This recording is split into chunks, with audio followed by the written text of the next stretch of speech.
పరిశుద్ధులు ప్రియులైన దేవుని పిల్లలందరికీ యేసుక్రీస్తు నామంలో శుభాభివందనలు తెలియజేస్తా ఉన్నాను. మనకి దేవుడు అనేక రకాలైన వరాలు ఇస్తా ఉంటారు. దానికి మనం కృతజ్ఞత కలిగి ఉంటే దేవా నీకే స్తోత్రము, దేవా నీకే వందనాలని చెప్తా ఉంటాం.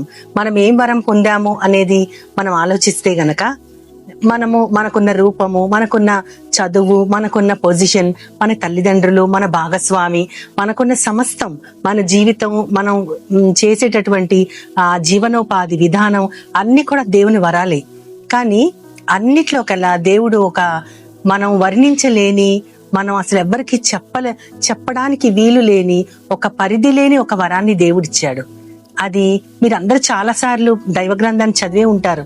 కానీ దానిని మనం దాన్ని మైండ్ చేయకపోవచ్చు, అంటే దాని గురించి మనం ఆలోచించకపోవచ్చు. కానీ ఒక వరం మాత్రం ఎంత స్తోత్రాలు చెప్పినా, మనం ఎన్ని జీవితాలు జీవించినా కూడా మనం దేవునికి స్తోత్రం చెప్పడానికి సరిపోము. అదేంటంటే కొరింథీయులకు రాసిన 2వ పత్రిక 9:15 స్పష్టంగా తెలియజేయబడి ఉంది.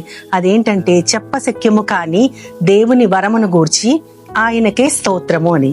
చెప్పశక్యము కాని దేవుని వరం ఏంటి అని ఆలోచిస్తే ఆయనే యేసుక్రీస్తు. ఆయన మనకి గొప్ప వరం. ఎందుకంటే ఆయన మనకి నిత్య జీవాన్ని సంపాదించారు, ఆయన మరణాన్ని జయించారు, ఆయన శాపంపు కాడిని విరగ్గొట్టారు, ఆయన పాపాన్ని దూరం చేశారు, చీకటిగా ఉన్న మన బ్రతుకుల్ని వెలుగుమయం చేసిన గొప్ప దేవుడు ఆయన. అందుకనే అటువంటి వరము మనం అసలు ఊహించలేనటువంటి వరము.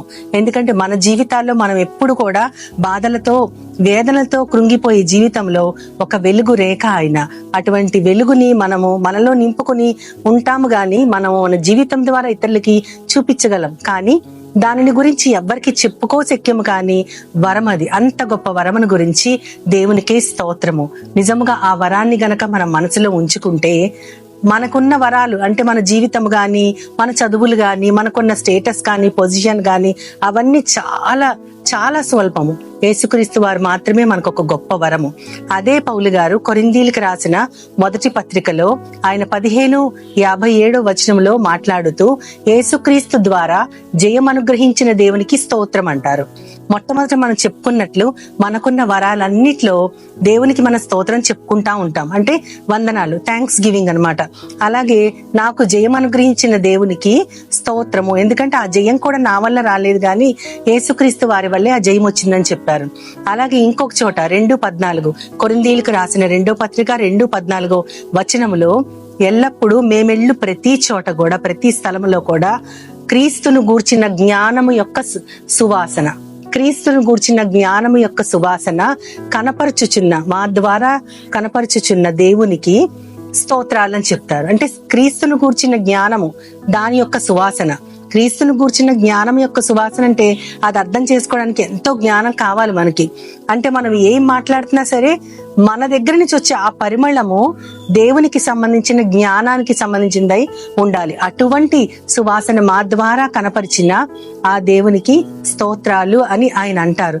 అంతేకాకుండా ఆయన మమ్మల్ని విజయోత్సాహముతో ఊరేగిస్తున్నారు అంటారు. ముందేమో జయాన్నిచ్చిన దేవునికి స్తోత్రం అన్నారు, తర్వాత విజయోత్సాహముతో మమ్మల్ని ఊరేగిస్తున్న దేవునికి స్తోత్రం అంటారు.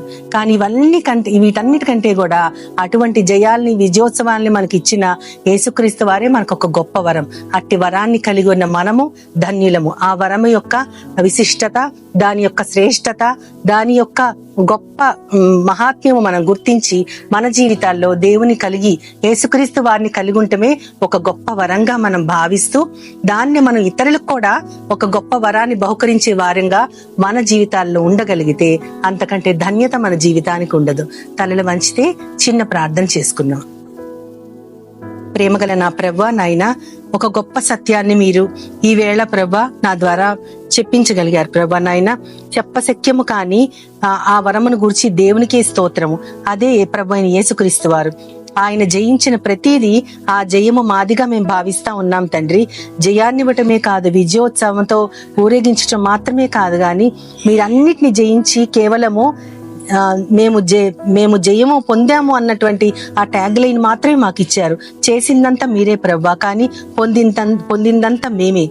అంతగా పొందిన మేము ప్రవ్వా ఇతరుల్ని కూడా అటువంటి పొందగలిగే భాగ్యానికి నడిపించడానికి మమ్మల్ని లేఖనాల ద్వారా సరిదిద్దమని మా మార్గాల మీద నీ వెలుగు ప్రసరింపజేయమని నీ ప్రియకుమారుడు నా ప్రియ ప్రభువైన యేసుక్రీస్తు ద్వారా కోరి ప్రార్థిస్తున్నాను పరమ తండ్రి. ఆమేన్, ఆమేన్, ఆమేన్.